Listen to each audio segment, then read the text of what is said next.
and gentlemen, to chair tonight's meeting, please welcome Phyllis H., the General Manager of the General Service Office in New York.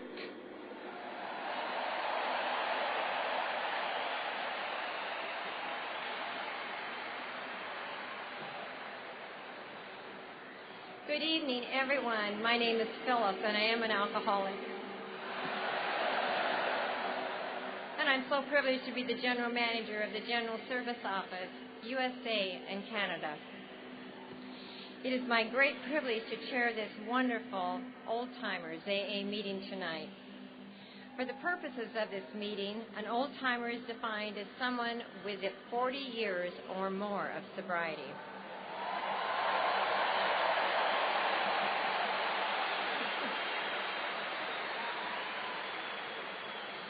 Since Wednesday, these AA members have been signing up in the hall to participate in this meeting. We have over 575 AA members in this section.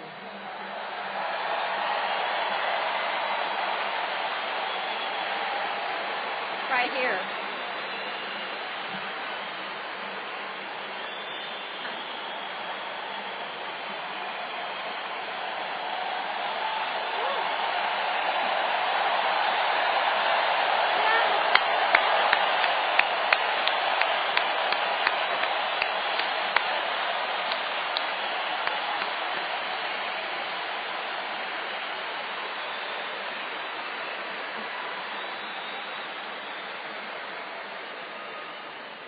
So that adds up to more than 23,000 years. And that's what I call a power of example. But before we get to the meeting, how about a sobriety count-up?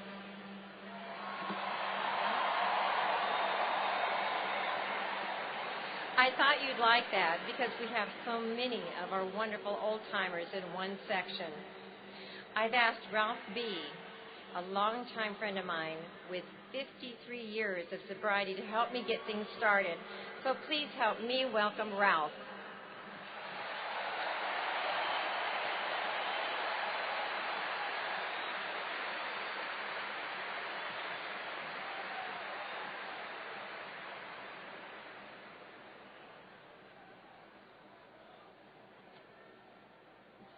Hi, my name is Ralph, and I am an alcoholic. I'm delighted to be here to help Phyllis tonight. Are we ready?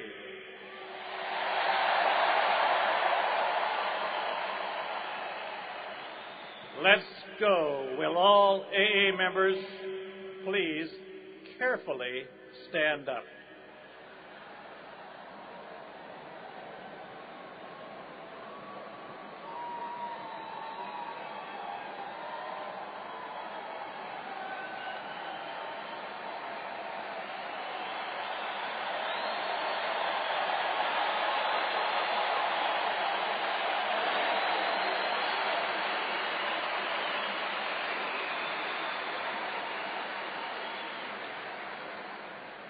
We're going to go from the youngest in sobriety to the long-timers. Now, all those with 1 year's sobriety or less, please be seated.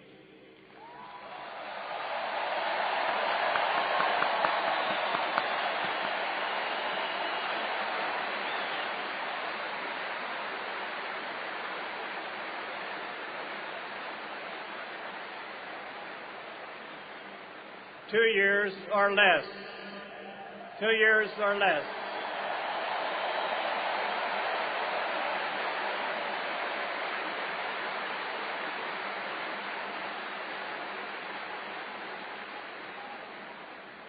Three years or less.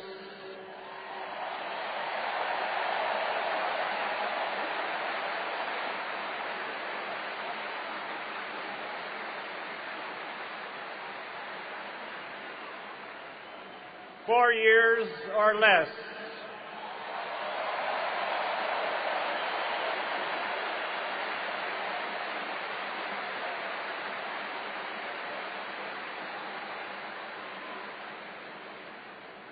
5 years of sobriety or less.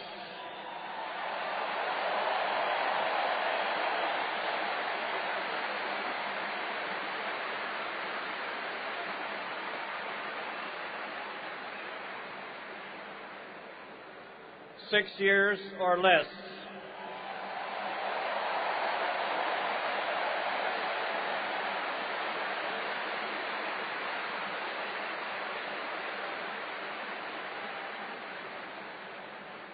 Seven years or less.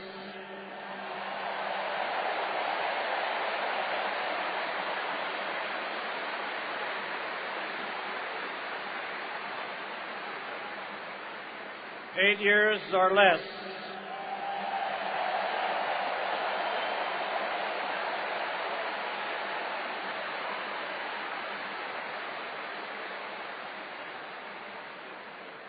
Nine years or less.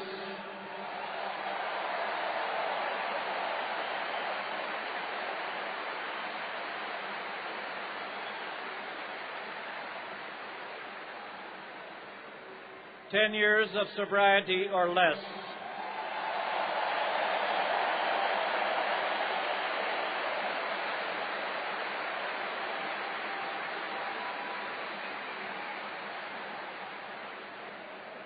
$11 years or less.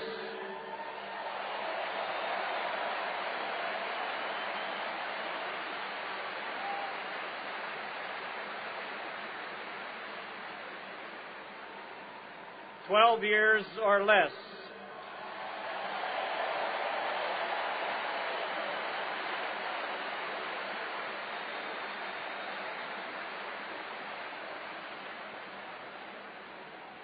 $13 years or less.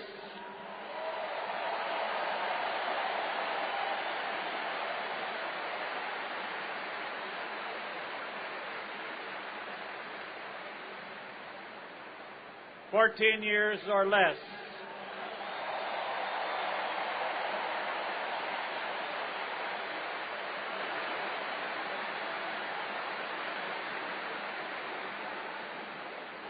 $15 years of sobriety or less.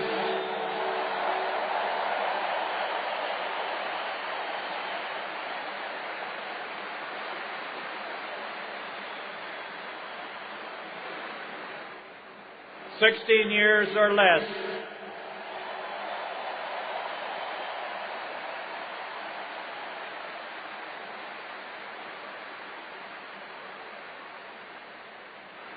$17 years or less.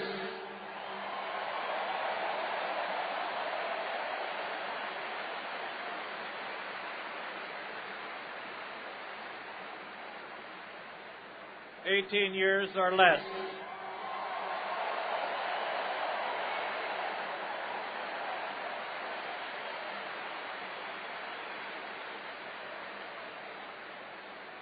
$19 years or less.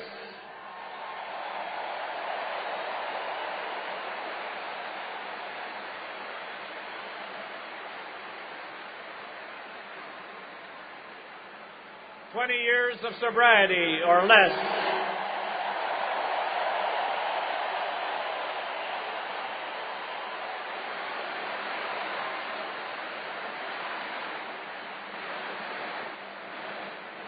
$21 years or less.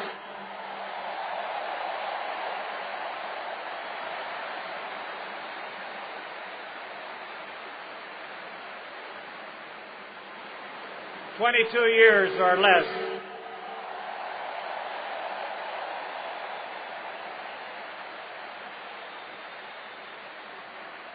$23 years or less.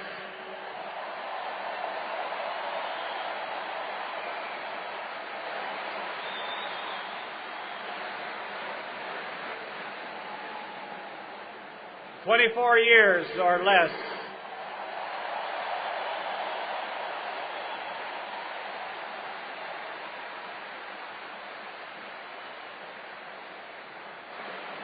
$25 years of sobriety or less.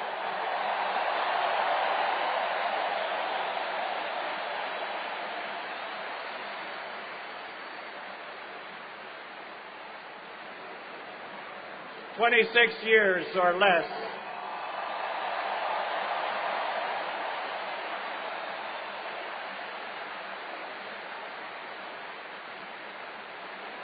27 years or less.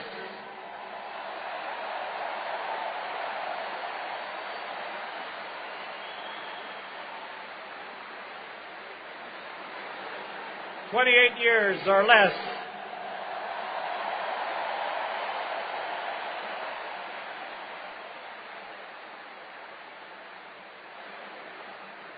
29 years or less.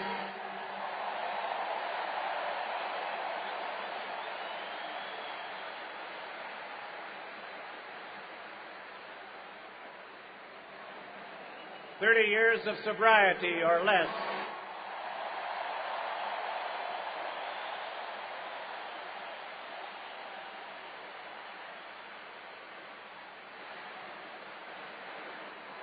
31 years or less.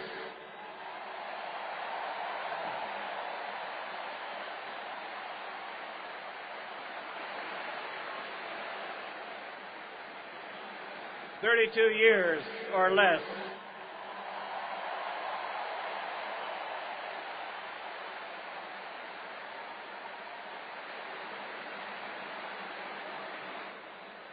33 years or less.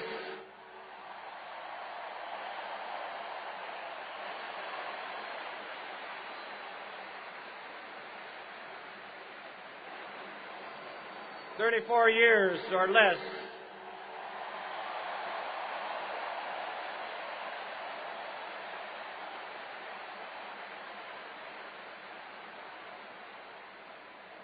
35 years of sobriety or less.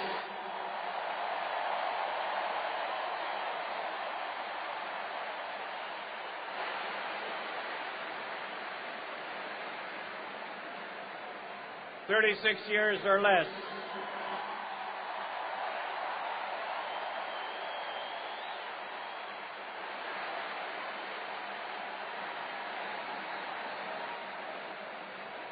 37 years or less.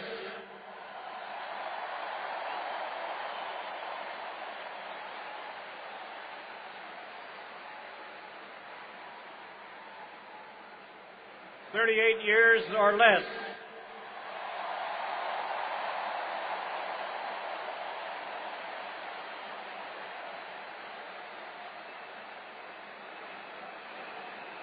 39 years or less.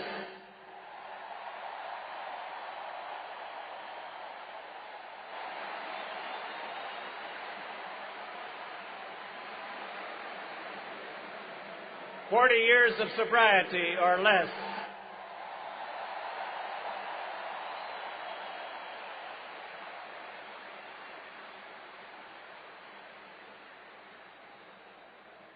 41 years or less.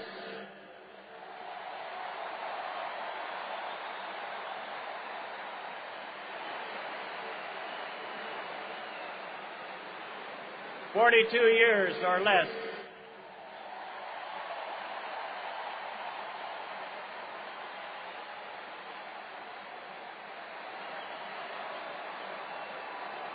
43 years or less.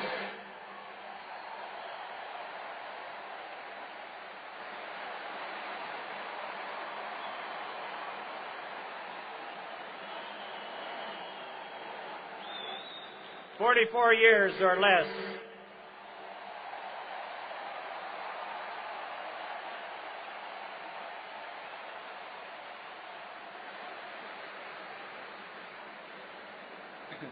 45 years of sobriety or less.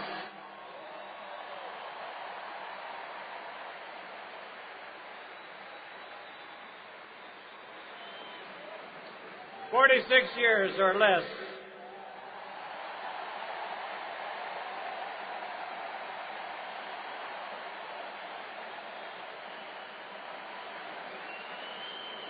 47 years or less.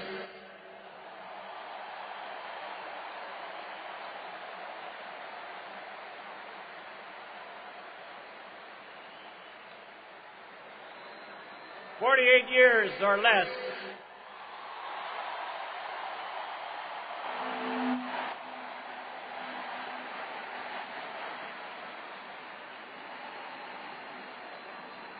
49 years or less.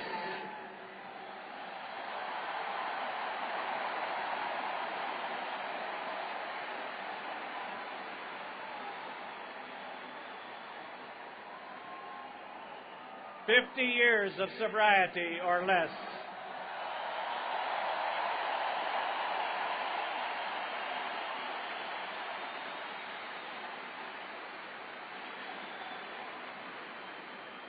51 years or less.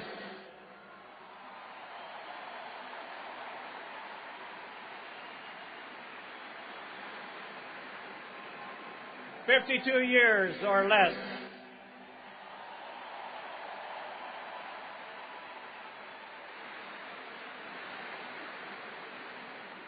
53 years or less.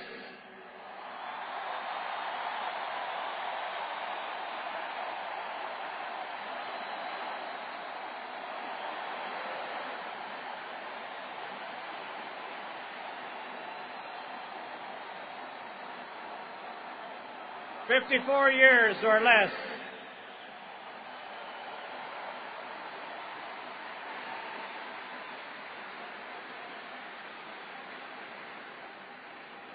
55 years of sobriety or less.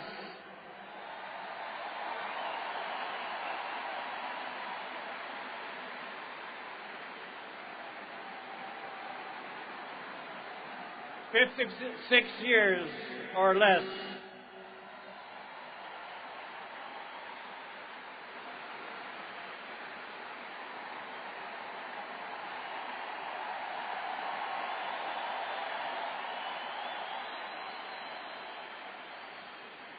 57 years or less.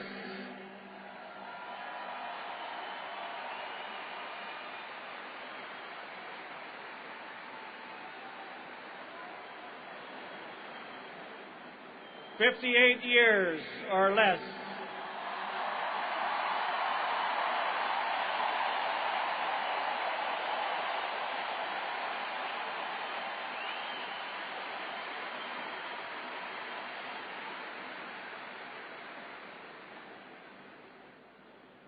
59 years. Is there anyone out there? 59 years. 59 years or less. Is there anyone there? Is there someone still standing? 60 years of sobriety or less. 60 years. 60 years. 60 years. 60 years.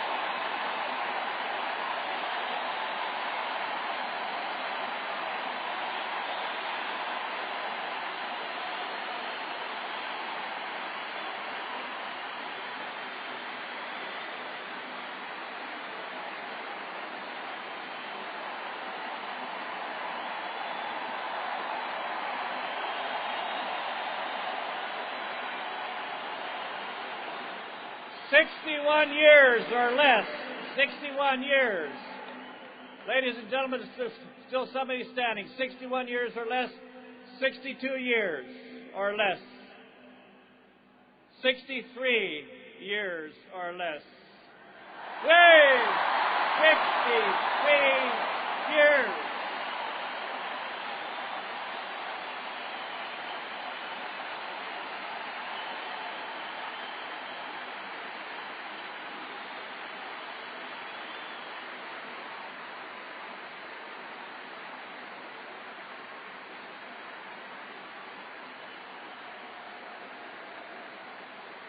Is there anyone here? Is there anyone here this evening with 64 years or more? Is there anyone here standing? Is there anyone 64 years or above? Anyone? 64 years. Have we missed anyone? Fantastic. Let's give our old-timers a big hand.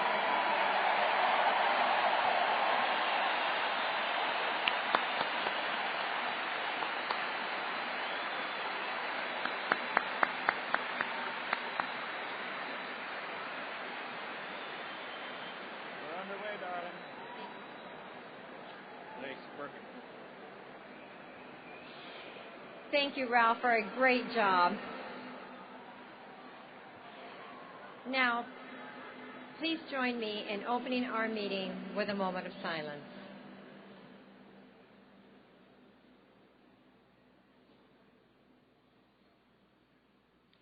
Alcoholics Anonymous is a fellowship of men and women who share their experience, strength, and hope with each other, that they may solve their common problem and help others to achieve or to recover from alcoholism. The only requirement for membership is a desire to stop drinking. There are no dues or fees for AA membership. We are self-supporting through our own contributions. AA is not allied with any sect, denomination, politics, organization, or institution, does not wish to engage in any controversy, neither endorses nor opposes any causes. Our primary purpose is to stay sober and to help other alcoholics achieve sobriety.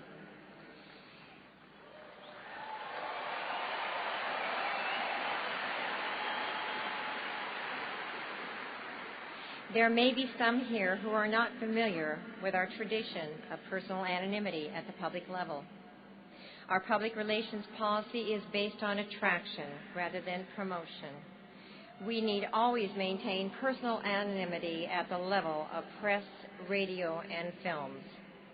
Thus, we respectfully ask that AA speakers and AA members not be photographed, videotaped, or identified by full name on audio tapes and in published or broadcast reports of our meetings, including reports on the Internet.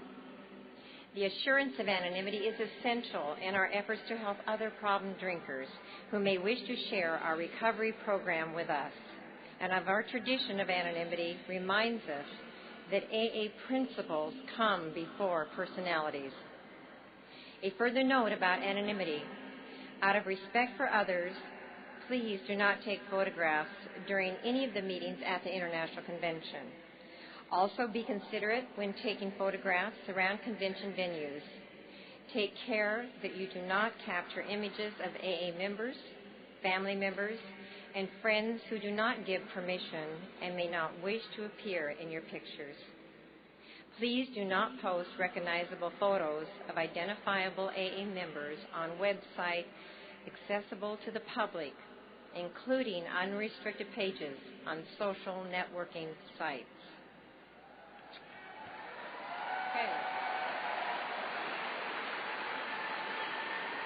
Okay, now let's get started with the meeting. Okay? Good.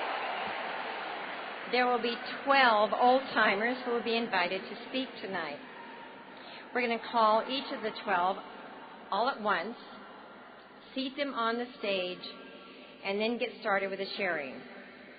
But first, I'd like you to help by welcoming the two folks that are going to be here to help us out tonight, Candace and Tacho. Candace and Tacho, please come out.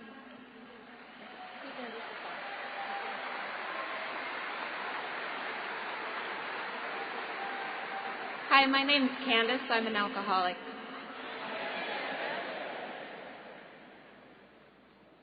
Hi, my name is Tacho and I'm an alcoholic. Thank you, and they are going to help by drawing the names from the sombrero and giving them to me, and I will read their names.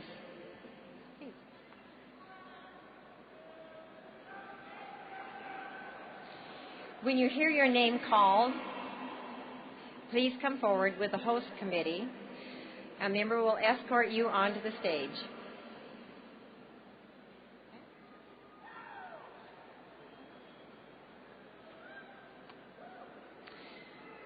Okay, our first speaker will be Renee A.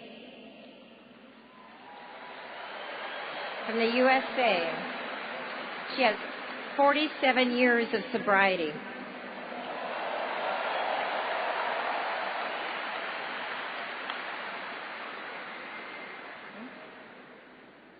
Our second speaker will be Bill B.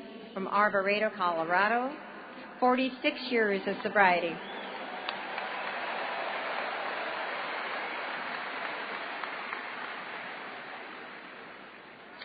Our third speaker is Jerry M.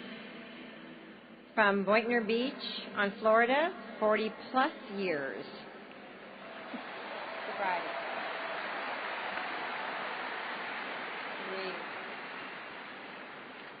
Our fourth speaker will be Alice C. from California, 43 and a half years. Sobriety.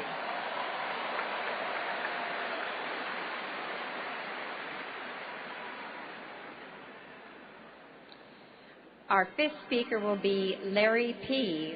from Shreveport, Louisiana, 45 years.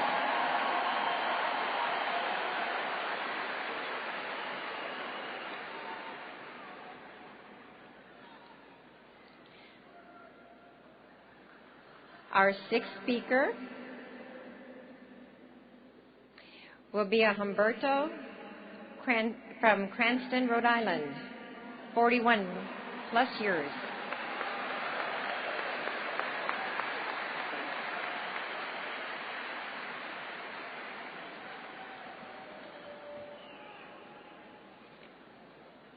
Our seventh speaker will be Leroy T. from Dayton, Texas, 44 years.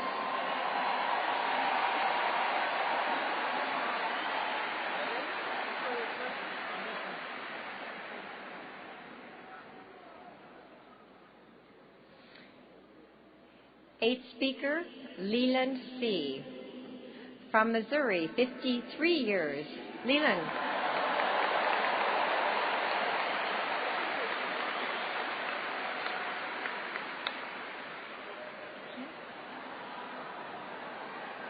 You in the house, Leland? Okay. Our ninth speaker is Earl B.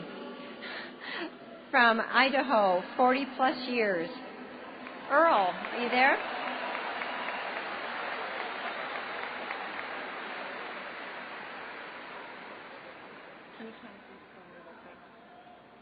Our ninth speaker is Davis P. from Midland, Texas, 42 years. Davis.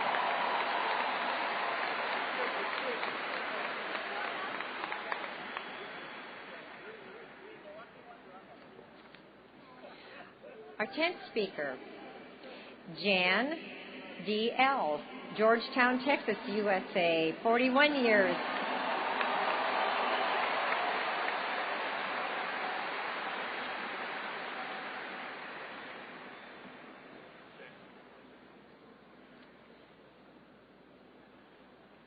We're almost full up here. The next speaker is Pat H. from Kaiser, Oregon, 40 years.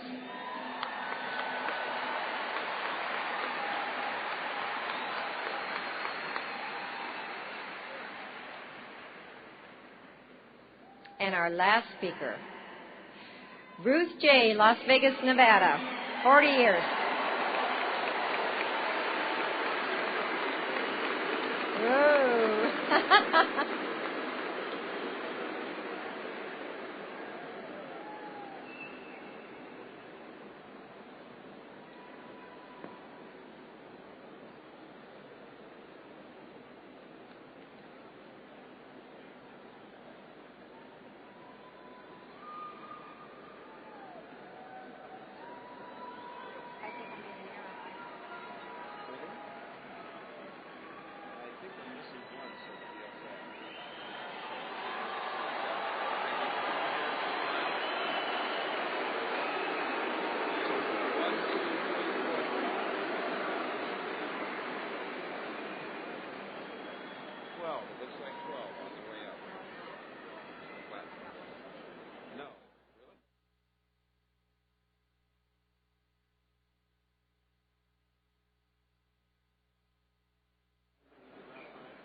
Okay, give us just a moment. We're checking on the names. We think that we're missing one person, and we do have an extra, so.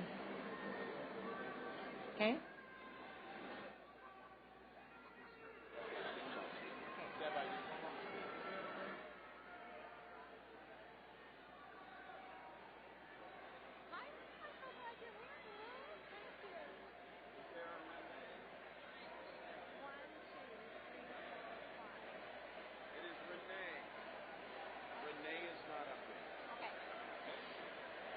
Well, we do hear you. Renee is not here, so is she in the room?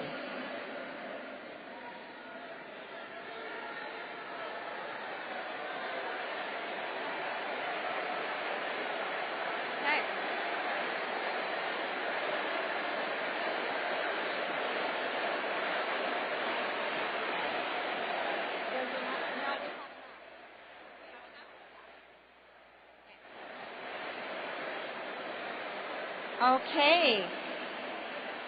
Renee is not in the room.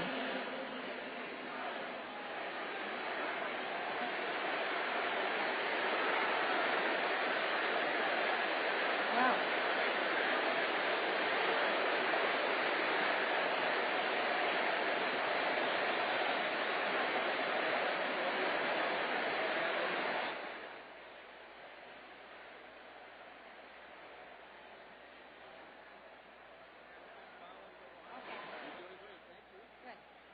All right, we're ready to begin.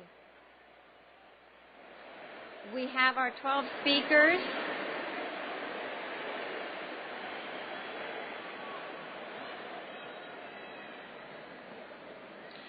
Looks like everyone is settled.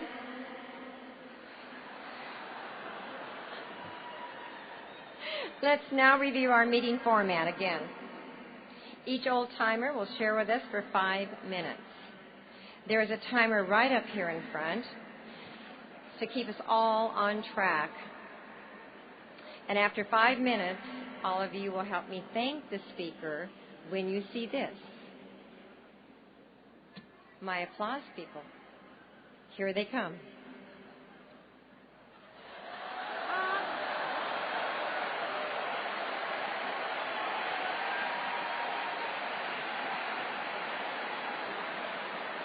Thank you, Candace and Tacho. At this time, I would like to acknowledge the many old-timers who are here with us tonight but will not have an opportunity to share with us. I know we all join in expressing our full gratitude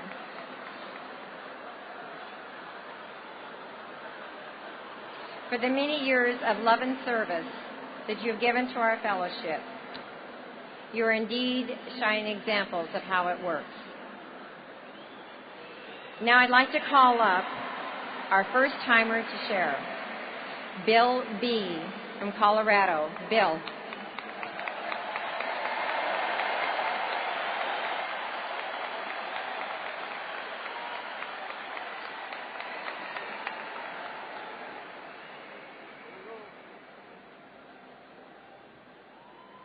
My name is Bill. I'm an alcoholic. My sobriety date is January 30th, 1964.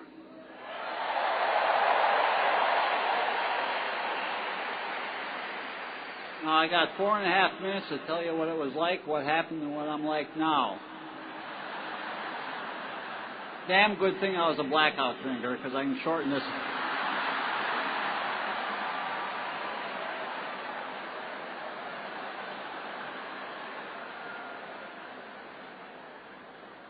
The first real drinking I got done was probably my senior year in high school, and I took an immediate like to it. It made me feel like I was a human being. I could talk to people. I could dance with the girls. I could do a lot of things. I found out after I sobered up I couldn't dance, but anyhow, that's... So it was really enjoyable, and I'll be perfectly honest with you. For several years, I had a good time drinking. Then it kind of turned on me. I'll tell my airplane. My nickname is Airplane Bill because I worked for an airline as a mechanic. But I'll tell you my airplane story. I was out drinking one night, going to go flying with a buddy. Next morning, well, needless to say, I had too much. So he pounded on the window, woke me up at 6 in the morning, and I said, Bob, why don't you drive out to the airport? I'm a little tired yet. I was so damn hungover I couldn't see straight, but... So I took off the airplane. Tried to check the weather, but I didn't get an answer, so I just took off. He said, why don't you fly for a while? He had a couple hours, so he flew it for a couple hours of duel, so he flew the airplane. I said, wake me up in about 2.5 hours, because then we'd be running out of gas. Well, he woke me up over a solid layer of clouds. Now, I know you can't get instantly sober, but I come pretty close, I'll tell you that much. Scared the hell out of me. To make it short, I circled down, found a hole in the clouds. On the way down, happened to fly through a 66,000 volt high tension wire. Both of us walked away from it. The cop said, somebody said they smell alcohol. I said, well, I can't understand that, but he said, well, if you take a test, we won't put it on report. Well, at that time, he blew in a balloon. I blew in the balloon, and it come back negative. That was probably either the highlight or the low light of my drinking. I'm not sure which. But anyhow, it took me another about 5 or 6 years to realize I was powerless over alcohol. My life was unmanageable. When I drank, I had absolutely no control over what was going to happen. Sometimes nothing happened. Sometimes I ended up in jail. I started going to meetings on a regular basis in Barrington, Illinois.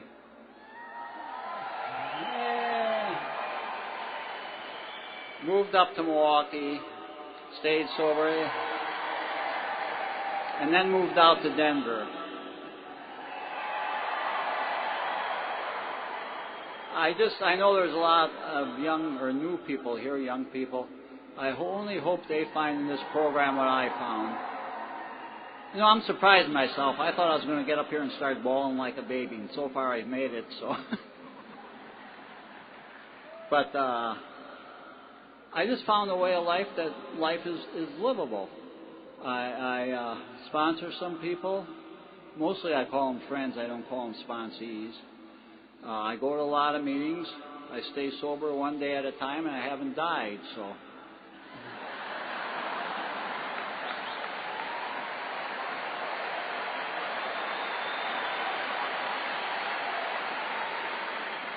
Maybe I'll die before I walk off the stage here, but so far I've made it. Just one quick word about my Old Farts group. That's my home group, the Old Farts in Lakewood, Colorado. Now, a lot of groups brag about how many people they got, how old their members are. We had a 5-day-old baby at 2 consecutive meetings. Only it's 5 days and 12 days. Now, I think that's a record for young kids. His mother was an Al-Anon, and his dad was in the program, and brought him to our meeting. You can all invited to the meeting, but please don't all come at once. Thank you.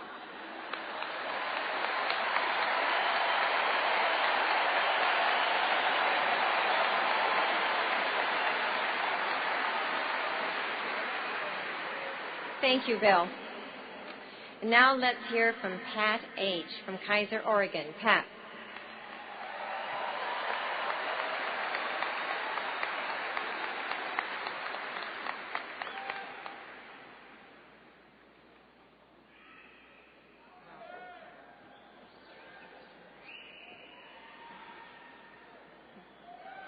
Hi, I'm Pat, and I'm alcoholic. I am so overwhelmed right now, I can hardly stand myself.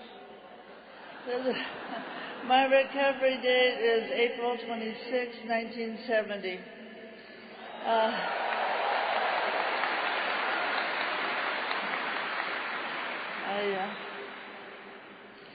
Who would have thought 40 years ago that this miserable human being that didn't like anybody and didn't think I was lovable would have all these friends?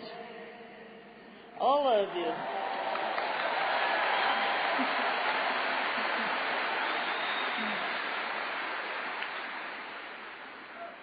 Just a little bit about what it was like. I was 15, had my first drink, first drunk, first blackout, same night. Never had a social drink ever. You know, it's been quite a ride. that I'm so grateful. I drank for 13 years. Like I said, I couldn't stand myself. I was suicidal and stumbled into Alcoholics Anonymous. It was the most wonderful thing that ever happened to me. I felt like I had come home, that these were my kind of people.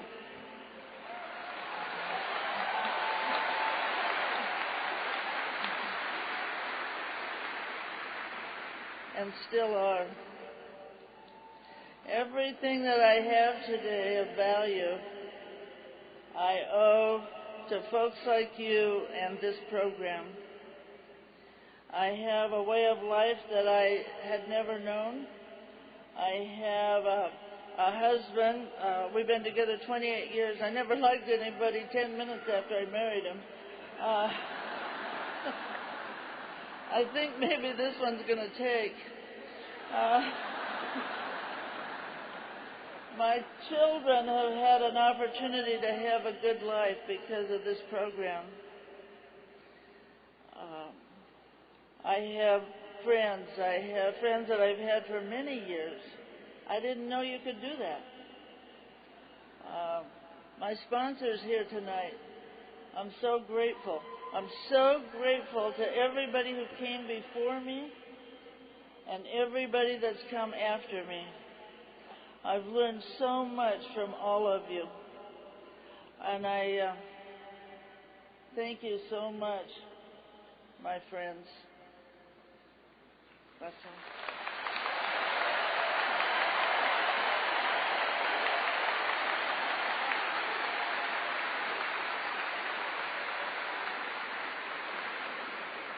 Thank you, Pat. Now help me welcome Davis P. from Midland, Texas, 42 years.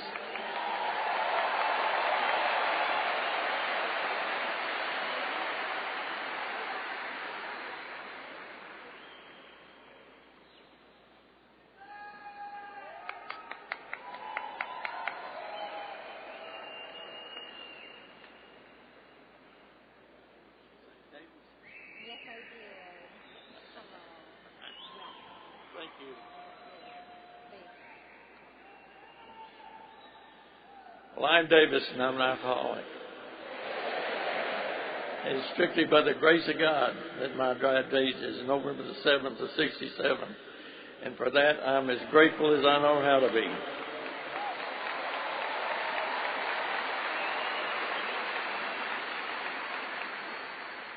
I stand before you, and I had no idea 42 and a half years ago that I'd be standing in front of an AA International Convention telling my story.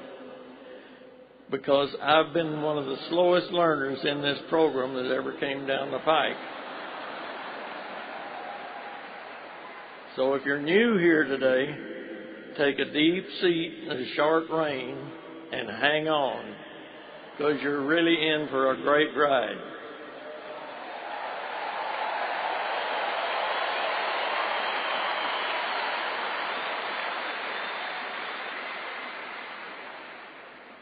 You know, y'all gave me a way to live that I had absolutely no idea that it existed. This program has given me a little bit of order out of total chaos, and I was in total chaos. But I had no idea that it was attributed to alcoholism. You know, my mother had taught me all I ought to know about alcoholism when I was a kid, because she had 4 alcoholic brothers. And she'd parade those suckers by us on a daily basis, and she'd say, "Look at that," you know. And I never wanted to be like that. You know, you could smell them coming. The air was thick around them, and you know, you could. And they had that studied gait about them, you know, where they looked like they were afraid they were going to fall down on every step that they took. But one day, shortly after my 40th birthday, you know, things were getting really bad in our place. And by the way, my wife is an alcoholic, and she passed away 5 years ago. But we had a great life together. I couldn't imagine anybody to live with for 51 years, and that's what we were married.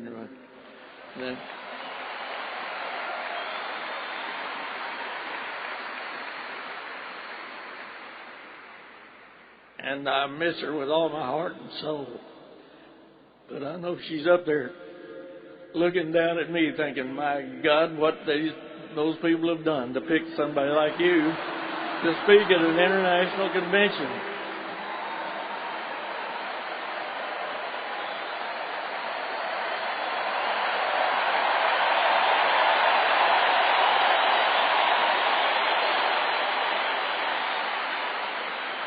I don't have but 5 minutes, and I want to get it all unloaded, folks.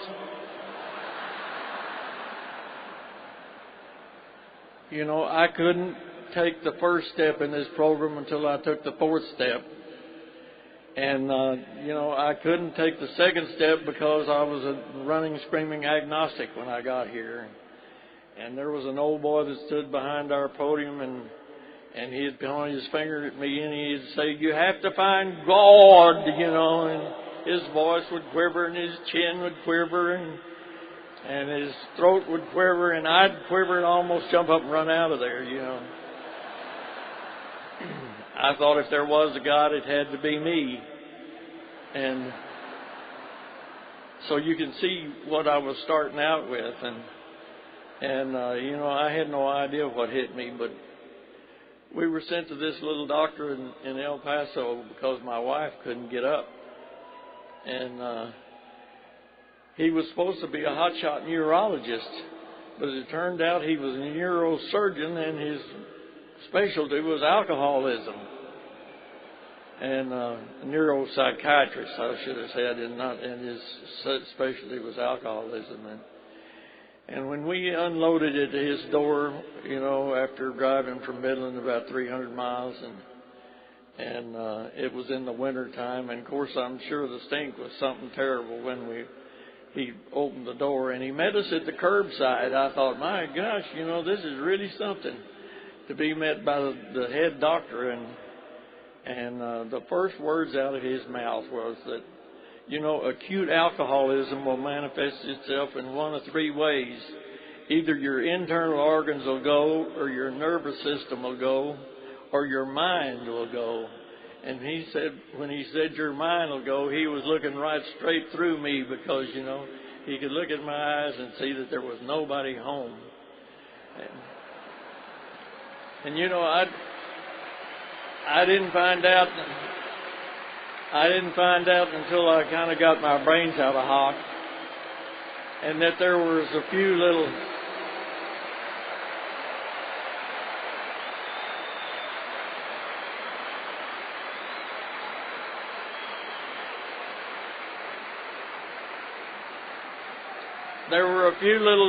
scientific people in the room of Alcoholics Anonymous, and they advised me that alcohol was the biggest depressant that there was. I've been signaled that my time is up, but if you're not getting it yet, keep working at it. And the big deal is don't leave before the miracle happens. Thanks for letting me share.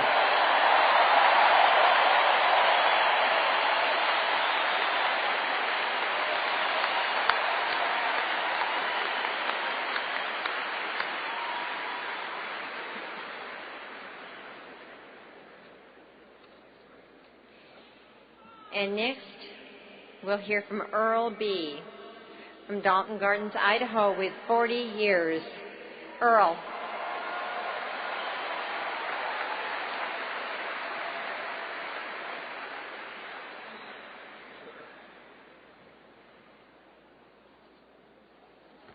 Hi, I'm Earl.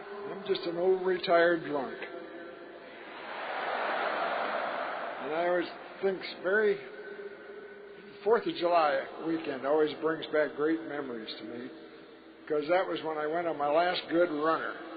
And about 10 days later, after losing a job, and a girlfriend and a few other things, I called a friend of mine I knew that was in the program, and he took me to my first meeting. And that was on July 15th, 1969, and I haven't had to take a drink since.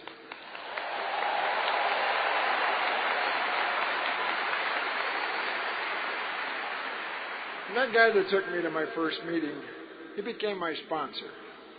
And he was a little short German guy from North Dakota. And Roger spoke in single syllable words and short sentences, cut right to the heart of the thing right away. And he told me a couple of things as we went along. And this being here this weekend has made me think a lot about what went on then, what goes on now, and how they haven't changed. That they're all the same. What he told me then is just as pertinent as now. First thing he told me was, anybody can go one day without taking a drink. Even a damn fool like you, Earl. You know? And then he told me, I'm going to look at my cheat notes here, because you know what they say, the first thing that goes is your mind, and then don't write. Never mind. Then he told me to look for the similarities, not the differences in the stories. Because if you look for the differences, you're looking for a way out. If you see the similarities, you'll find your way in. And he told me another thing. When you get in this program and you do the steps, you take the first step 100%.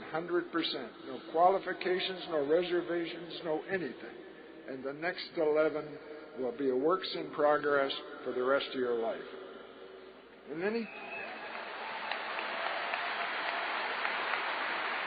he told me, resentments are a luxury damn few people can afford. And that we have a program that teaches you how to deal with them when you have them and how to prevent them before you have them. And that was some of the best advice he ever gave me. And I asked him one night, he used to give me a ride home from the meeting because I, obviously didn't have a car because I didn't have a driver's license. And the state of Washington had relieved me of all of that stuff. And I asked him about the spirituality part of the thing. And I said, I don't think I'm getting this. I haven't had any big balls of light or lightning flashes. And he says, don't worry about it. You just keep coming and you listen and you pay attention and it'll come. And I thank God he did that because it took me a while, but I got there. And that was long before I knew there was such a thing as Appendix 2 in the big book. But if any of you people are having trouble with that, read that. That takes care of it. And then another night, one of the best lessons I ever learned about this program early on, we had a public speaker meeting, public information meeting on Friday nights there in Seattle, in Old Oddfellows Hall. And we were up there at that meeting, and he introduced me to a fellow who was one of the first dozen or so AAs in Seattle. A little short Italian, and he was a bartender at a private club in Seattle. And I met Fred, and I said, hi, it's my pleasure. And I said, gee, Fred, how long you been sober? And he kind of looks me up and down. He says, what time did you get up this morning, kid? And it took me a couple of days to figure out what he was telling me.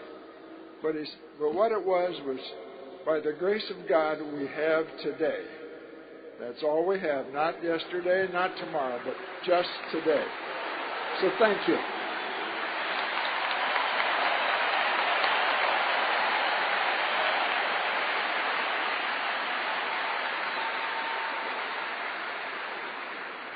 Thank you, Earl. And now help me welcome Alice C. from Mission Viejo, California, 43 and a half years. Alice.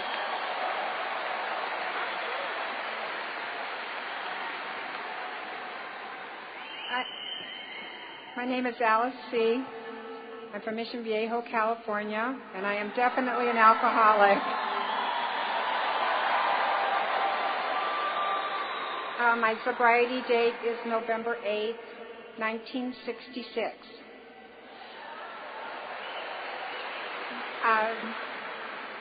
I came here to AA as a guest of my husband, who was the alcoholic. And I stayed when I heard stories. And I think the most important part of my early sobriety was going to meetings in Cleveland, Ohio, and walking into a room with half the room over 25 years sober in 1966. I've been looking for people from Cleveland, Ohio from those years, and a lot of them are not here with us anymore. I came this week with a group of people from Do It Sober. I hear you, Mary. And I also have friends joining me from Hawaii. I have another friend from West Hollywood, my friend Sherry, another girl that I sponsored, and I met her. You know where you meet people that you stay with? You meet them in service. I met Sherry because I had to speak at her meeting. I met Lisette because she was new in the program, and she was working on the Direct Declarations Committee for Orange County. I was 30 years sober then, and I had a cast on my arm, I think. I weighed over 200 pounds, and she was my Eskimo. She helped me. She was the new person that helped me because she believed in the traditions, and she asked me to be her sponsor and gave me that honor. The gentleman who drove us today and the guys that drove us, we drove here from Mission Viejo via El Paso, Texas. Joe and Ed and Bill and Jim, we were in the car in a van together. We believe in doing everything sober. I came to AA, and I knew I was an alcoholic the first time I opened the big book to chapter 3. It said, when you admit to your innermost self that you are an alcoholic, that's the first step in recovery. And I knew that, but I didn't know how to convince you I was alcoholic. Most of the people at that time, me being only 20 years old, had done more things than I had. Most of my drinking was blackout. I drank whiskey with my husband because he wanted me to drink, and I waited till we got married to do that. And I don't remember anything, and it scared me. The next time I fell out of a canoe pregnant with my first daughter. They didn't have the fetal alcohol syndrome knowledge then. But you know what? She's 43 years old, and she's planning on drinking a lot more. But I don't have any big words of wisdom except for no matter what, you don't drink. We buried one of our sons 3 years ago from suicide, drinking and drugs together. My other son is 32. He's got 2 years sober.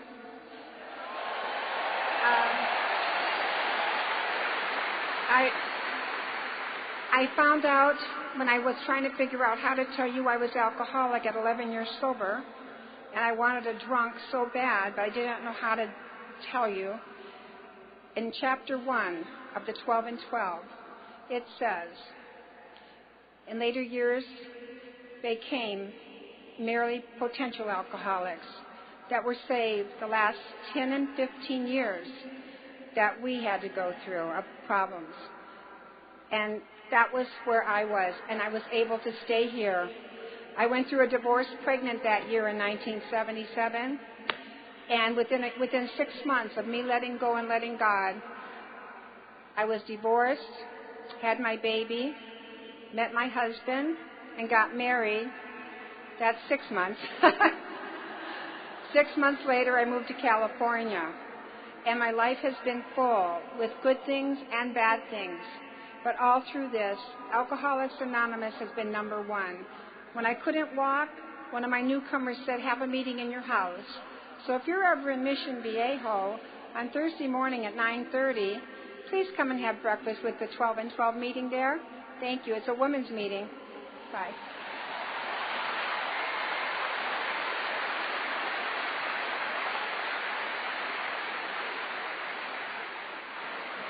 Thank you, Alice. Now let's hear from Leland C. from Missouri, 53 years. Leland.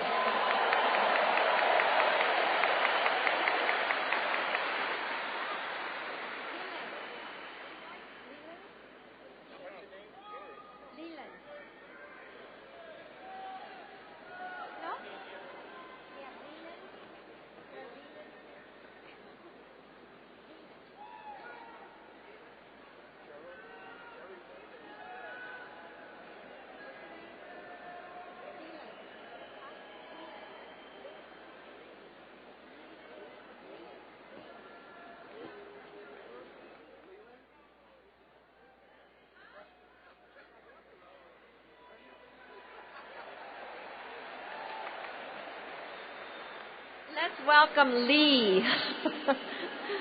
Leland.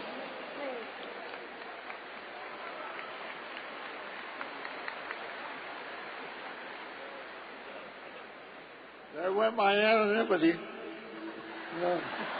Like everyone that knows me calls me Lee. And my name is Leland. And I am an alcoholic. Tonight, I'm standing here in front of you as a miracle of sobriety, thanks to the fellowship of Alcoholics Anonymous.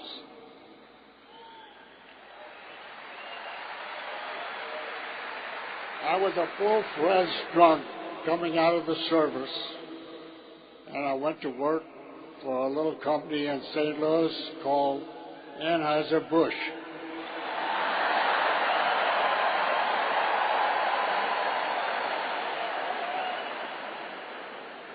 Friends of mine from the brewery and I knew how to drink. And that was a wonderful thing because we could drink on the job. And many of you have heard about us old brewery workers, and you know that that's exactly what we did.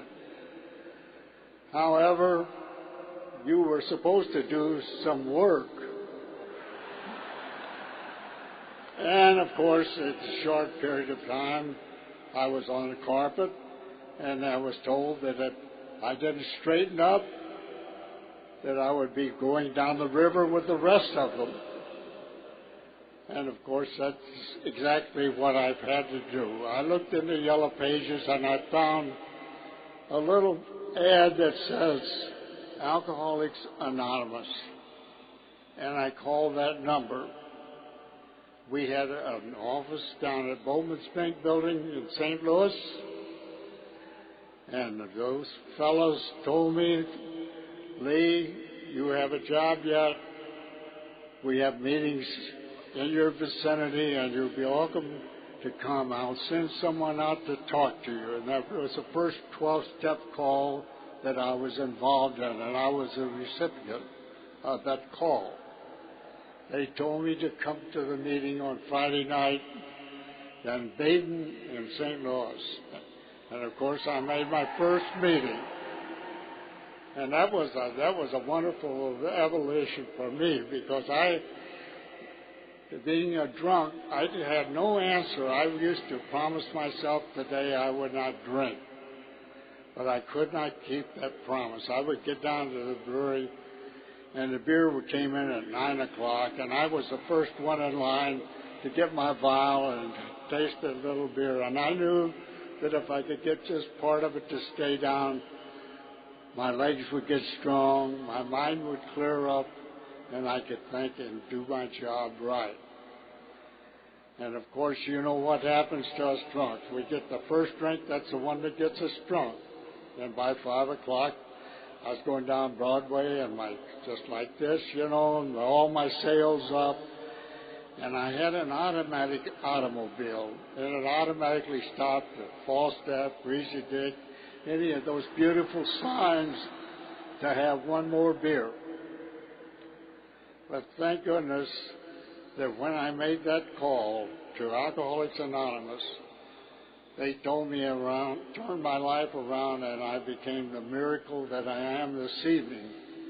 And able to talk to just a few of you and many of you I have sat in meetings with, and I tell you, you're the ones that have kept me sober. And I am sober today, 53 years of sobriety. Thanks to the Fellowship of Alcoholics Anonymous. And I thank you for letting me talk to you this evening. Thank you.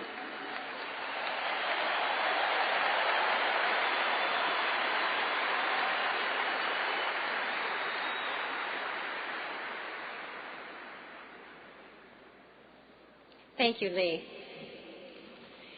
And next, let's hear from Jerry M. from Florida, 40-plus years. Jerry.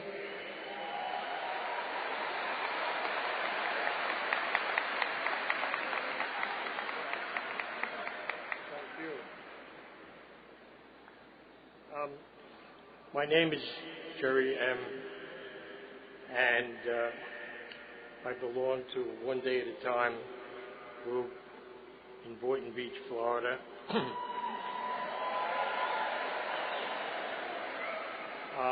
My sobriety date is March 19th, 1970. I have 40 years.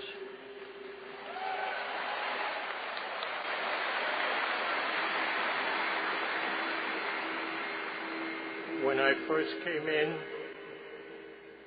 I was so mucus that they asked me what was the last day I drank, and I really didn't know, but I knew it was March, and I said it had to be after St. Patty's Day, so I took March 19th. I'm up here because somebody told me that if I put my name in the Oldtimers meeting, that I would get a T-shirt.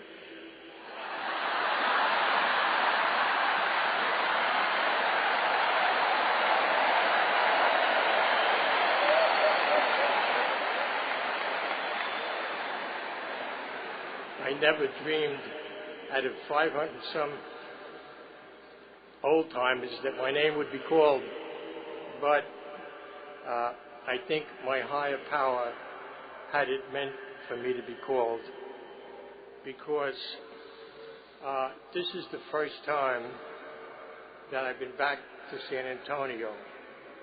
I was in San Antonio in 1946 at the age of 16 in the Army Air Force.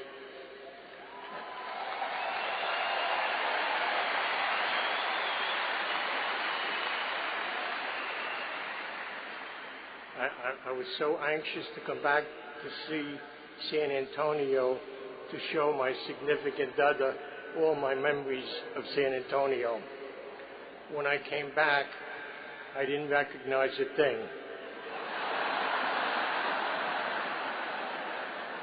And it dawned on me that the reason I didn't recognize a thing was because of the use and abuse of alcohol. I used to get into a lot of trouble, and I spent a lot of time in the stockade, so no wonder I didn't recognize it. But I did, I'm not wearing sunglasses because I want to look like a Hollywood actor.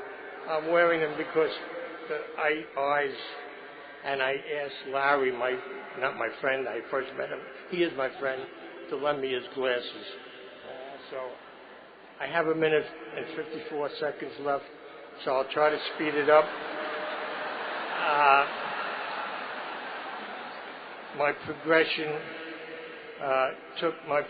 of the disease of alcohol, I hit my bottom on the Bowery. I came to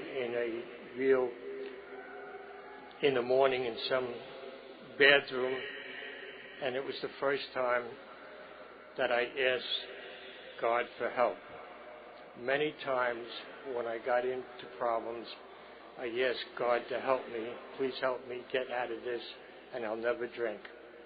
And sure enough, when I got out of the trouble, I would drink. This time I looked in the mirror and I said, dear God, please help me. Please help me. No deal, no promise, just help me. And the answer came in with a woman doctor. When a woman doctor told me I wasn't crazy, that my problem was alcohol. I should have known it all along. But anyway, I came into the program, like I said, and when I first came in, I heard this higher power, and I wanted to know who this big Indian chief, Higher Cow, was.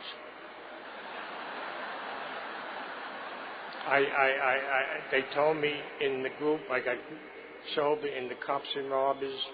It's Sobriety Unlimited in New York. It's called the Cops and Robbers. 40% were cops, 40% were robbers, and 20% were oddballs like me that wandered in.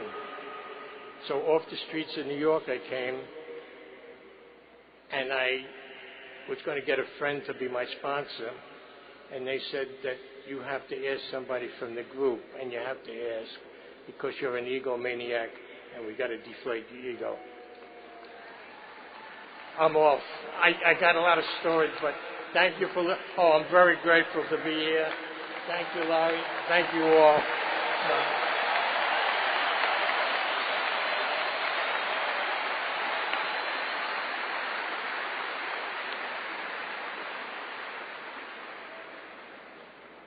Thank you, Jerry.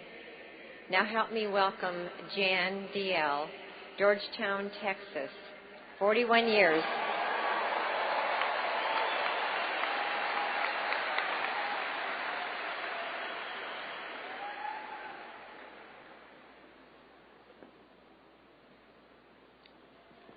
My name is Jan, and I am an alcoholic. I love this program with all my heart, and I have to remind myself every day that I suffer the disease of alcoholism, cunning, baffling, and powerful, and it will kill you. My life can be put into 3 chapters. Chapter 1, from the time I was born until age 13, when I took my first drink. I was born in Copenhagen, Denmark. I love the flags up there. And my handicap was things that happened during the Second World War. I'm also only child, so I'm a spoiled brat. And then I'm a perfectionist. I don't know how I can even stay sober.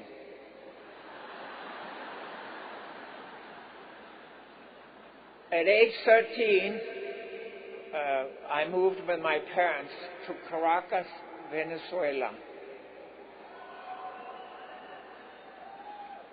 And my drinking started.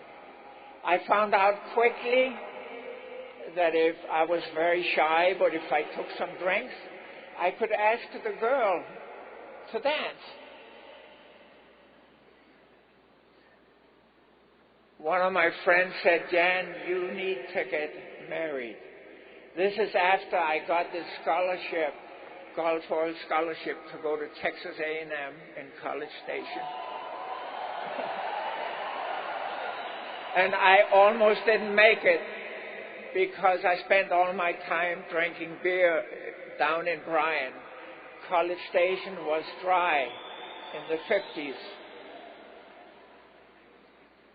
Coming back to Venezuela, I was king with a college. As a college graduate, I could make a lot of money, and so I could drink a lot. And my drink was rum, Cuba Libre.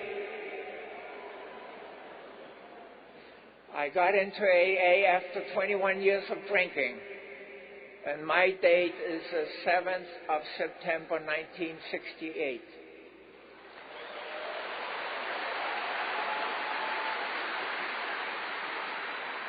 I arrived at the Salesianos group, Catholic Church, it was the only AA group in Caracas, Venezuela, with over 2 million people at that time.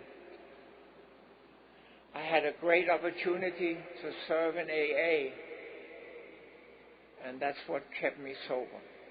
Chapter 7 of the big book, Working with Others.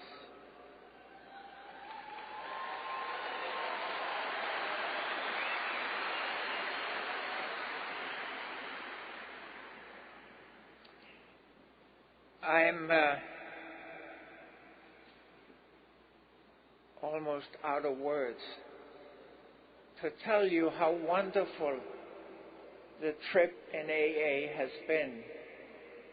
You see, it's a spiritual journey through the 12 steps. And that's the one I'm taking. But remember, I'm a perfectionist. And I told my second wife, you must click the toothpaste to shut it.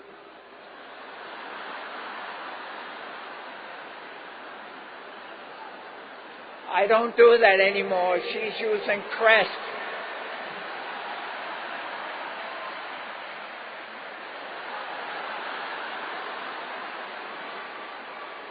But when I don't quite behave, she will say, Jan, and we've been married for 37 years, she'd say, Jan, I think you really need to go to an AA meeting.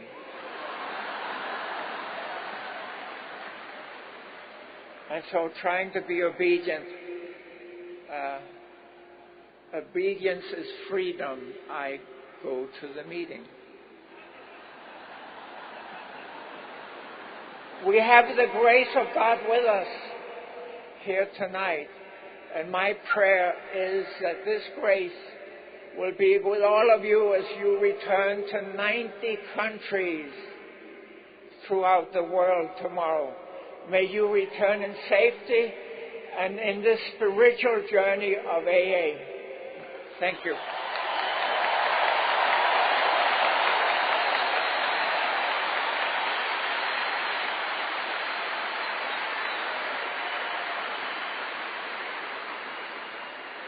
Thank you so much, Jan. Now help me welcome Leroy T. from Texas, 44 years. Leroy.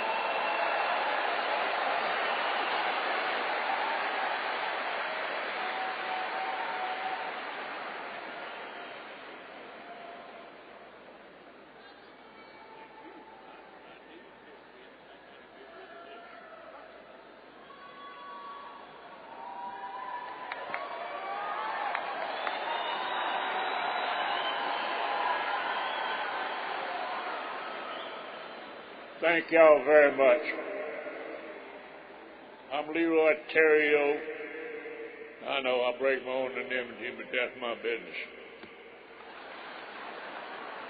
But I have a job to do here tonight. I carry meetings into the TDC High Tower unit over at Dayton, Texas. One of the inmates made this book cover for me. I'll furnish the materials and stuff. And he is corresponding with Jake R. from Murphy, North Carolina. And he said Jake was supposed to be at this conference and asked me if I would show Jake this book cover. So Jake, if you're here, find me after this is over with so I can let you see this book.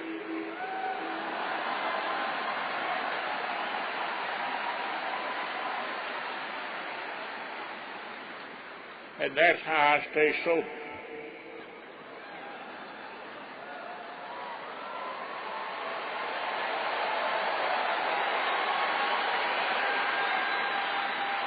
Don't y'all use up all my time clapping. There'll be time enough for that after it's all over with. I'm here with my wife of 65 years.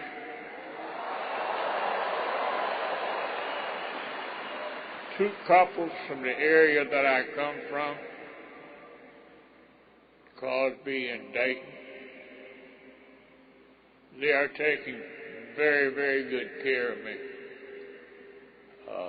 I'm 84 years old now. My legs don't work as good as they used to, and they're managing to get me around very well. I have thoroughly enjoyed this conference. I have not made but one AA meeting last night and this one. The rest of the time I spent out there in the hallway stopping people and talking to them.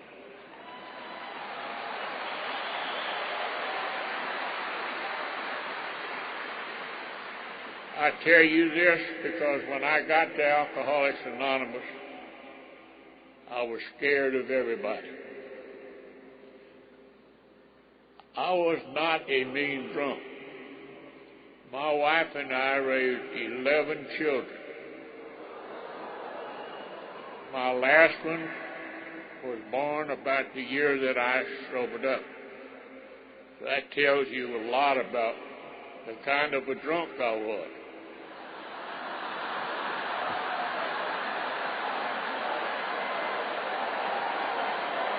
No, we didn't have much TV either.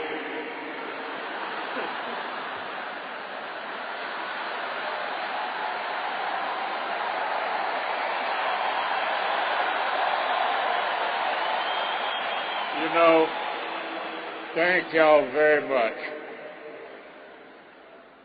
I enjoy being sober. I've had some rough times during my sobriety.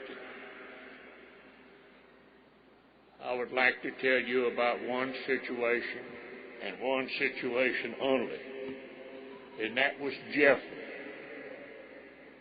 Jeffrey was born to one of my daughters when she was 14 years old, out of wedlock.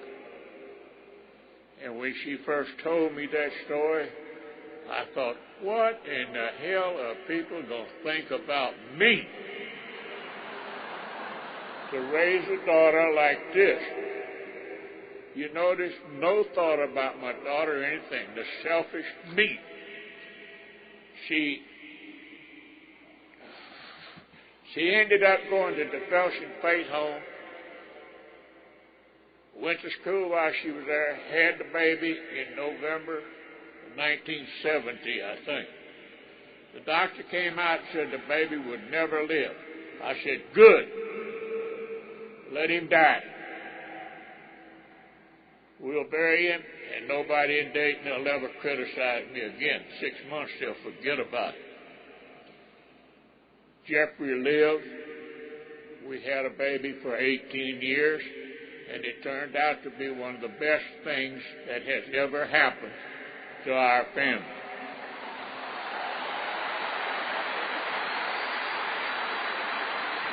Thank you very much.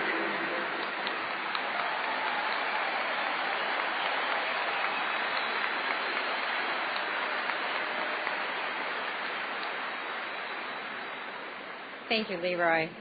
Now please help me welcome Humberto C. from Cranston, Rhode Island, 41 plus years.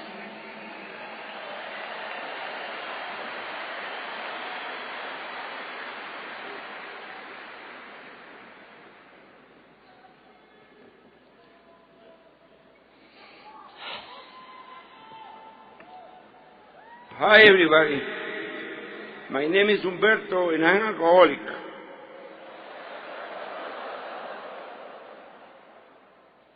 I am so glad. And I want to say thank you to my high power, to this community, to my 11 sponsors that I had when I started this program. And believe me, I never thought to be here with you. I'm supposed to be dead.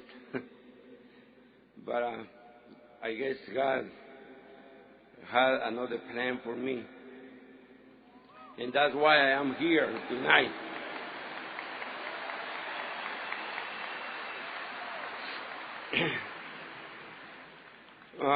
My date of sober started in January 21st, 1969.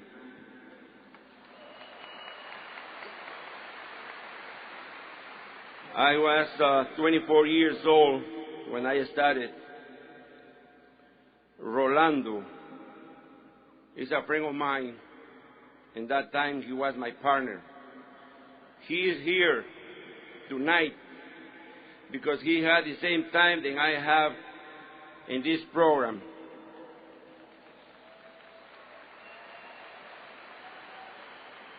I want to say thank you to Rolando because he told me about AA.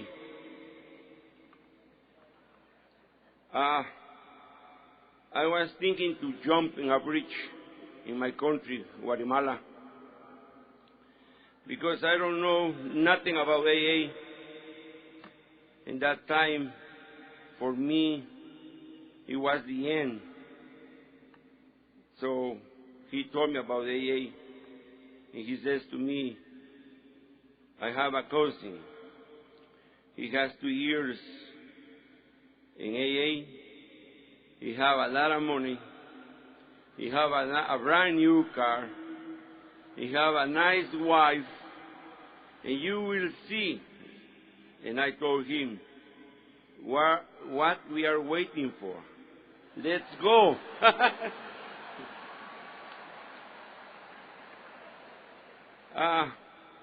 I don't got a lot of money. But I am rich, believe me. Because I have you, all you.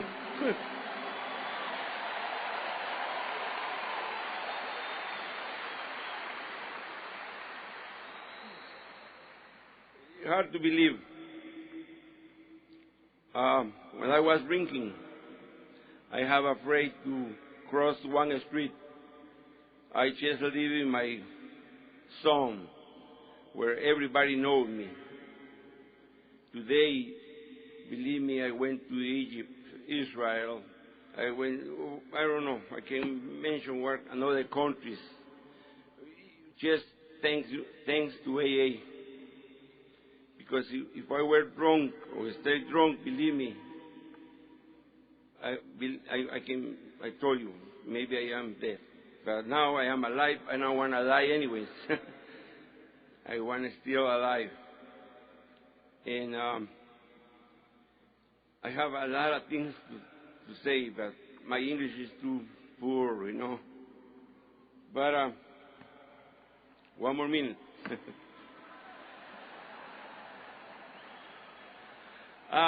Now I am married again. My wife is here, 33 years living with her.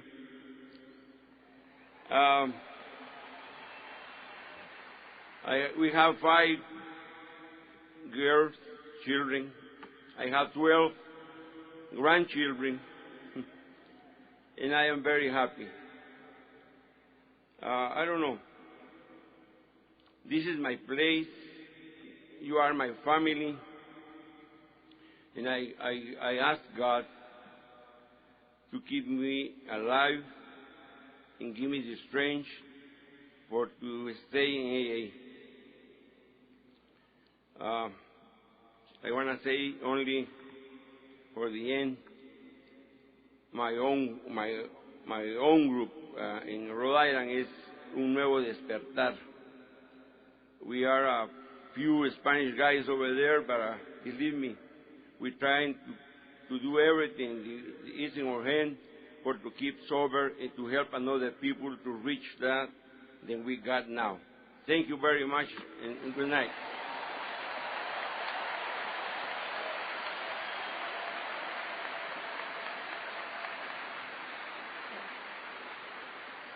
Thank you, Roberto.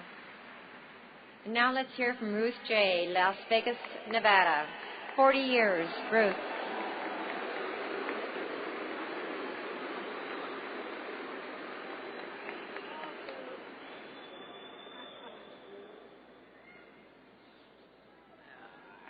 Hi, everybody. I'm Ruth J. I'm an alcoholic. And I'm a member of the Second Edition group in Las Vegas, Nevada. And I sobered up in Las Vegas, Nevada, so it can be done. I was a sick, sorry home drinker. I come from a 100% alcoholic family, but they did not pour booze down my throat. I did. So I can't blame it on my family. And I was an absentee mother, and until I went many years with no problems, and then I crossed that line, and I spent a lot of time trying to get back on the other side, and you can't do it. We start out as cucumbers, and when we become pickles, you can't become a cucumber again. My moment came when I was invited out of my home and my job at the same time, and that got my attention. And my husband didn't care where I went, and I'm sure my employer didn't either, and so I had to look at myself. And I was not happy about it. I was not pleased to come into your presence. I didn't want any of your love and attention. After about 2 weeks of being mad, I decided maybe I should start listening. And I found that they suggested I might want to follow directions, that I hadn't done too well so far. And so I took their suggestion. I followed some directions, and amazingly it worked. And so I continued to follow directions, and they told me early in my sobriety date is June 26, 1970. I have 40 years and 1 week.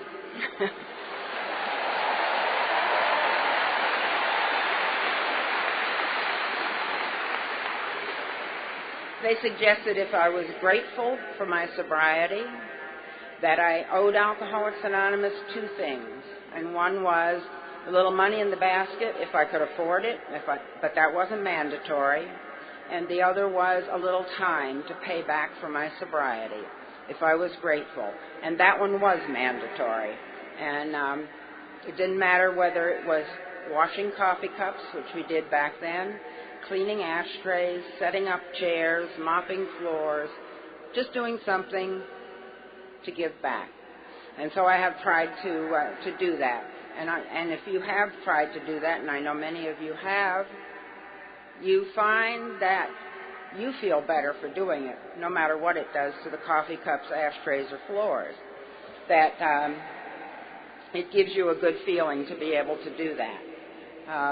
I have been incredibly lucky just through service and trying to be of assistance to others. I have many friends in Alcoholics Anonymous, U.S., Canada, many in the 40s and over, many on the other side here. And I certainly didn't plan 40 years ago to be right here.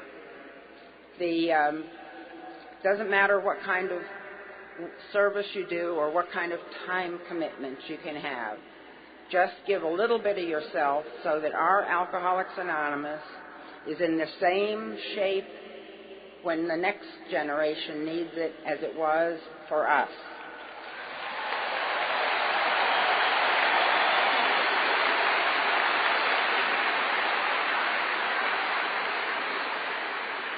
And I hope you find a God or a higher power, God as you understand Him or God as you don't understand Him. It doesn't really matter, as long as you know it isn't you.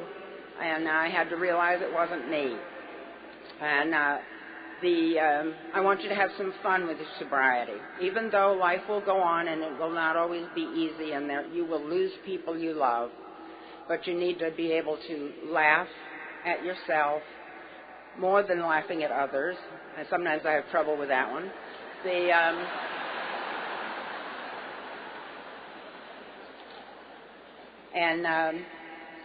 My friend that I'm sitting next to here reminded me with that clicking of the toothpaste that there is very little that any of us control anymore other than ourselves. But there is one thing I like to control, and that's how you hang the toilet paper.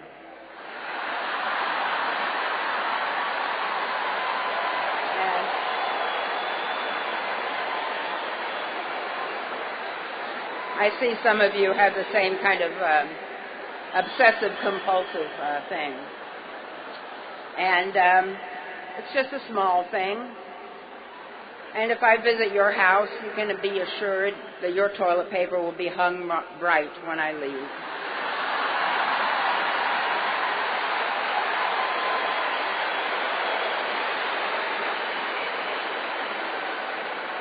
Now, 40 years ago, I would not have told you a bit about that. That was my own little secret. And I've done it on airplanes, and I've done it lots of places.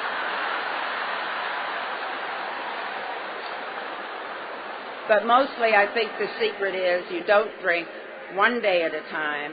I try to keep my side of the street clean, and I try to give away what I have been so freely given. And I hope you all do too. Thanks.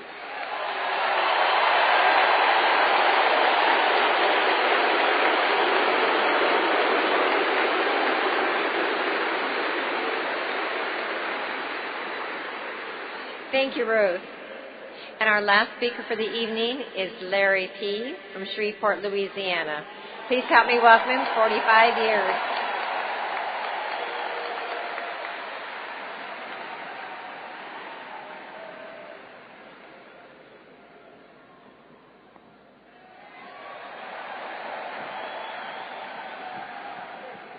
Hi, I'm Larry, and I'm an alcoholic.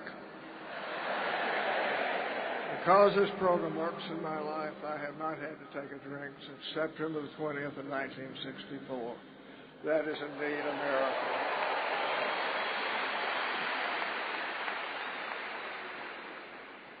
I'm an old-timer, and I'm also an Alzheimer.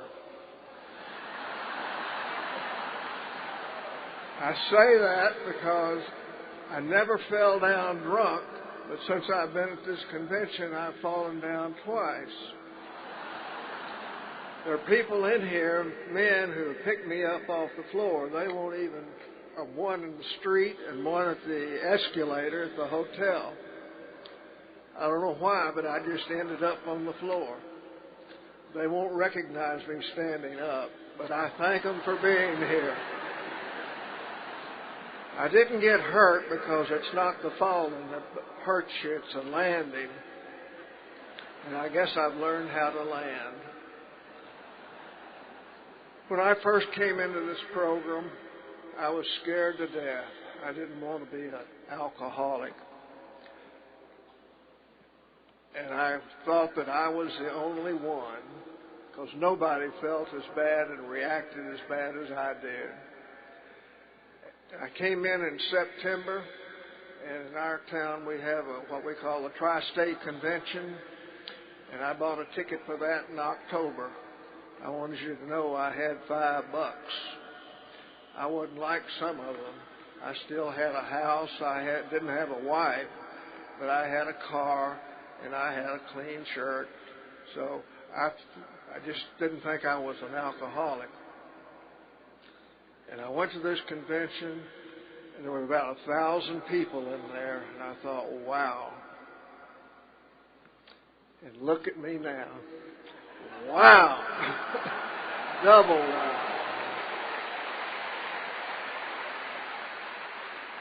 I spent the first 9 months in this program feeling sorry for myself because Larry couldn't drink.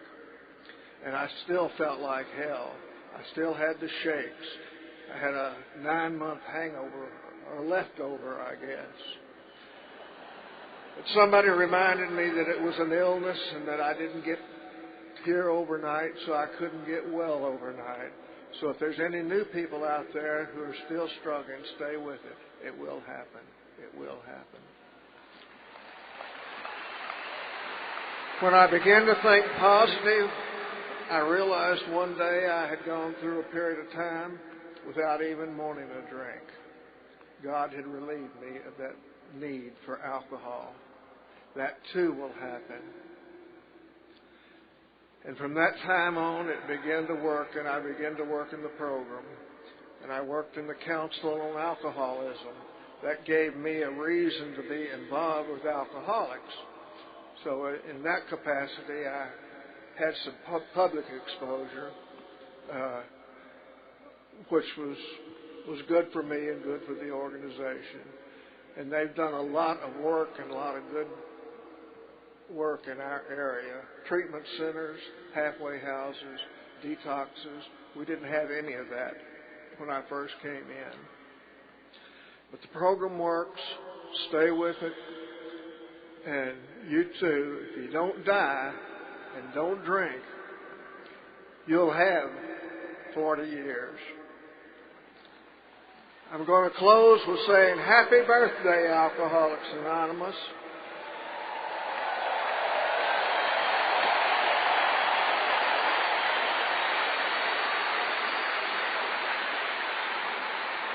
And happy birthday, America.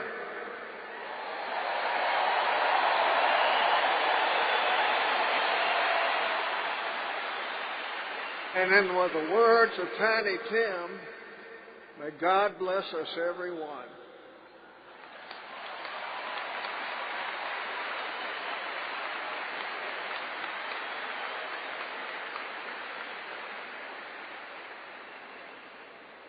Let's give a big thanks to all our old-timers and to Candace and Tacho for their assistance. Please.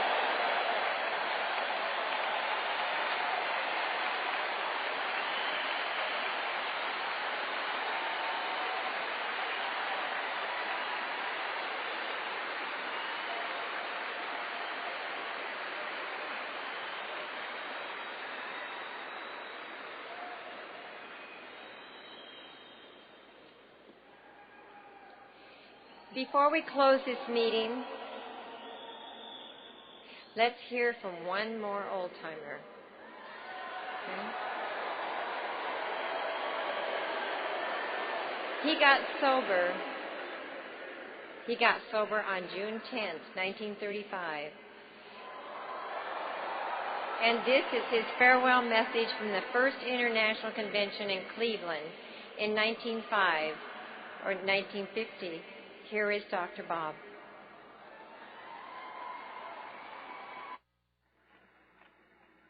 My good friends in AA and of AA, I get a big thrill looking over a vast sea of faces like this with a feeling that possibly some small thing that I did a number of years ago played a small part in making this meeting possible. I also get quite a thrill when I think that we all had the same problems. We all did the same thing. We all get the same result in proportion to our zeal and enthusiasm and stick-to-itiveness. If you will pardon the injection of a personal note at this time, let me say that I've been in bed 5 of the last 7 months. My strength hasn't returned as I'd like, so my remarks will of necessity be very brief. But there are 2 or 3 things that flashed into my mind on which it would be fitting to lay a little emphasis. One is the simplicity of our program.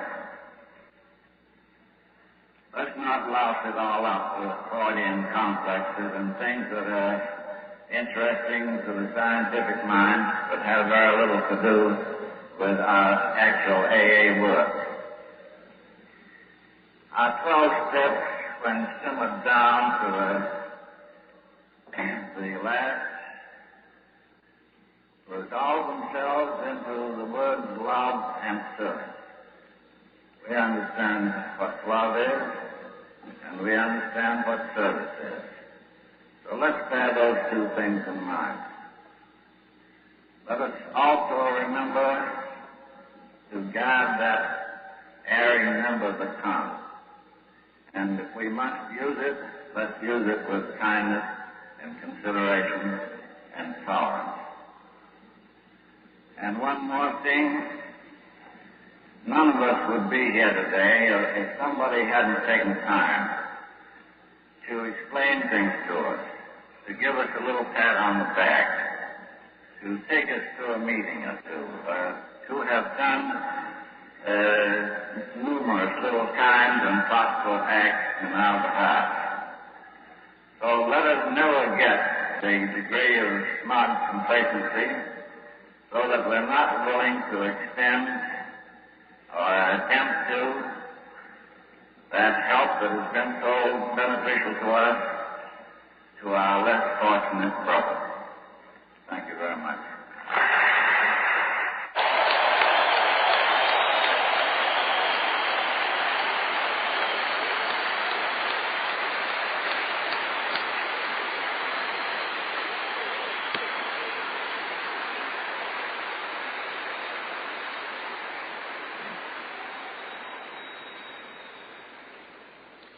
And now, for all who care to join us, we will close this meeting with a universal prayer adopted by early AA members and repeated in meetings today throughout the world, the Serenity Prayer. God, grant me the serenity to accept the things I cannot change, the courage to change the things I can, and the wisdom to know the difference. Good night.